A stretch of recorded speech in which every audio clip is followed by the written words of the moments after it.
बिस्मिल्लाहिर्रहमानिर्रहीम। तो आज की वीडियो में हम सॉल्व करने जा रहे हैं physics 11 chapter 4 rotational and circular motion. Chapter का नाम है assignment questions national foundation. So the first assignment we have is assignment 4.1. The front wheel of a tractor travels 700 revolutions while the rear wheel travels 280 in a time interval of 40 seconds. Find their angular velocities. तो देखिए यहाँ पे जो हमें theta given है वो revolution given है 700 revolution and 280 revolution. इनको हम एज इट इज इस्तेमाल नहीं कर सकते, इनको पहले हमें रेडियन में कन्वर्ट करना होगा। तो इस टाइप के जब भी क्वेश्चन आए, जब भी इस तरह के न्यूमेरिकल्स आए, आपको हमेशा रेडियन में कन्वर्ट करना होगा। तो देखिए रेडियन में किस तरह कन्वर्ट करेंगे, हम रेवोल्यूशन को रेडियन में कन्वर्ट करने के लिए 2 पाई से मल्टीप्लाई करते हैं। अब ऐसा क्यों करते हैं ये भी जरा देख लें। एक रेवोल्यूशन जो है, एक रेवोल्यूशन का मतलब होता है एक कंप्लीट सर्कल, और एक सर्कल के अंदर जो एंगल होता है वो होता है 360 डिग्री। 360 को आप 2 पाई भी लिख सकते हैं, इसलिए जब भी आपको रेवोल्यूशन को रेडियन में कन्वर्ट करना होगा तो आपको उसके 2 पाई से मल्टीप्लाई करना होगा। तो इसलिए यहाँ पे हम जो एंगल है हमारे पास थीटा, उसको जब हमने रेडियन में कन्वर्ट करना होगा तो हम उसको 2 पाई से मल्टीप्लाई करेंगे। अब क्वेश्चन में क्योंकि एंगुलर वेलोसिटी डिमांडेड है तो उसके लिए हम फार्मूला लिख सकते हैं omega is equal to theta divided by T. Values put करेंगे, आंसर हमारे पास आ जाएगा 35 पाई रेडियन पर सेकंड। इसी तरह रेयर व्हील के लिए भी हम निकाल सकते हैं। रेयर व्हील के लिए सेम मेथड इस्तेमाल करेंगे और ओमेगा आपके पास आ जाएगा 14 पाई रेडियन पर second. Assignment 4.2. A car that has a center gravity of 0.4 meter above the Earth's surface, passing through a curve whose speed limit is 15 metre पर second, find the radius of the curve. तो देखिए यहाँ पे एक आगे एक car है जो एक कर्व से मूव कर रही है, यानी सर्कल में मूव कर रही है, और उसकी जो स्पीड है वो 15 मीटर पर सेकंड है। और सेंटर ऑफ ग्रेविटी गिवन है। सेंटर ऑफ ग्रेविटी क्यों गिवन है, इसकी वजह से जरूरत नहीं थी, हम लोग इसके बगैर भी आंसर निकाल सकते हैं। तो देखिए वो सर्कल में मूव कर रही है तो सारी बात उसकी कोई ना कोई सेंट्रीपिटल फोर्स होगी, और सेंट्रीपिटल फोर्स को हम वेट के इक्वल ले लेते हैं। ये आपके पास हो जाएगा mv square over r is equal to mg। m और m कैंसिल हो जाएगा दोनों साइडों पे।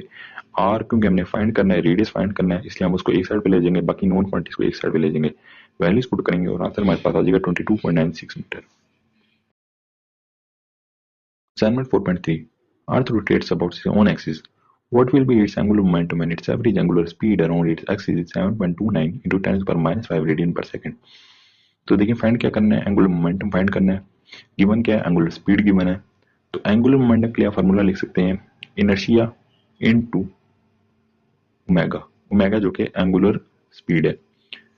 अब देखिए हम लोग के पास एंगुलर स्पीड तो गिवन है, लेकिन जो इनर्शिया है आई वो हमें गिवन नहीं है, वो हम लोगों ने फाइंड करना है। तो वो हम कैसे फाइंड कर सकते हैं, अब क्योंकि अर्थ एक स्फेयर है और स्फेयर के लिए हम लोग मोमेंट ऑफ इनर्शिया के लिए फार्मूला लगा सकते हैं I is equal to 2/5 mr square. m आपके पास मैस है, r आपके पास रेडियस है। अर्थ का जो मैस और रेडियस होता है वो हमें पता होता है, वैल्यूज पुट करेंगे और आपके पास इनर्शिया आ जाएगा 9.83 into 10⁻37 kilogram metre second metre square. तो अब एंगुलर मोमेंटम निकालते हैं। एंगुलर मोमेंटम के लिए फार्मूला लगा सकते हैं L is equal to I omega. I inertia हम लोगों ने अभी निकाल लिया है, ओमेगा जो कि एंगुलर स्पीड है ये हमें मालूम है, हम लोग वैल्यूज पुट करेंगे और आंसर हमारे पास आ जाएगा L is equal to 7.16 into 10⁻33 joule second. Assignment 4.4. A spaceship having cylindrical shape is rotated at a speed of 20 revolutions per minute about its axis in order to provide artificial gravity to its inhabitants. If the spaceship has a diameter of 8 meter, find the artificial gravity it provides. तो देखिए क्या कहा गया है कि एक spaceship है जो कि सिलेंड्रिकल शेप का है और उसकी जो रोटेशनल स्पीड है वो 20 रेवोल्यूशन पर मिनट है, यानी 1 मिनट में 20 रेवोल्यूशन कंप्लीट कर लेता है। अब जो है वो रोटेट कर रहा है ताकि आर्टिफिशियल ग्रेविटी प्रोवाइड कर सके जो उसके अंदर लोग मौजूद हैं, जो भी एस्ट्रोनॉट मौजूद हैं, और डायमीटर उसका 8 मीटर है और आर्टिफिशियल ग्रेविटी उसकी फाइंड करनी है। तो देखिए आर्टिफिशियल ग्रेविटी फाइंड करने के लिए फार्मूला हम लोग लगा सकते हैं A C is equal to R omega का स्क्वायर। ए सी जो है आर्टिफिशियल ग्रेविटी है यहाँ पे। अब देखिए जो भी चीज हमने न्यूमेरिकल में जब भी कोई चीज फाइंड करनी होती है तो सबसे पहले उसका फार्मूला लिख लिया करें, ठीक है।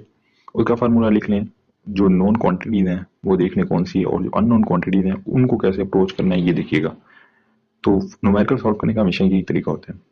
तो देखें ये जो हमने फार्मूला लिखा है A C equal to R omega square, इसके अंदर ओमेगा हमें गिवन है और आर भी हमें गिवन है। आर कैसे गिवन है, डायमीटर गिवन है, डायमीटर को 2 से डिवाइड करेंगे तो आंसर हमारे पास आ जाएगा 4 मीटर, ये आपका रेडियस है। और जो ओमेगा है ये हमें गिवन तो है, लेकिन ये रेवोल्यूशन पर मिनट में गिवन है। मैंने आपको पहले भी बताया, हम इसको एज इट इज इस्तेमाल कभी नहीं कर सकते, इसको हमेशा रेडियन पर सेकंड में कन्वर्ट करना होगा, वरना आंसर आपका ठीक नहीं आएगा।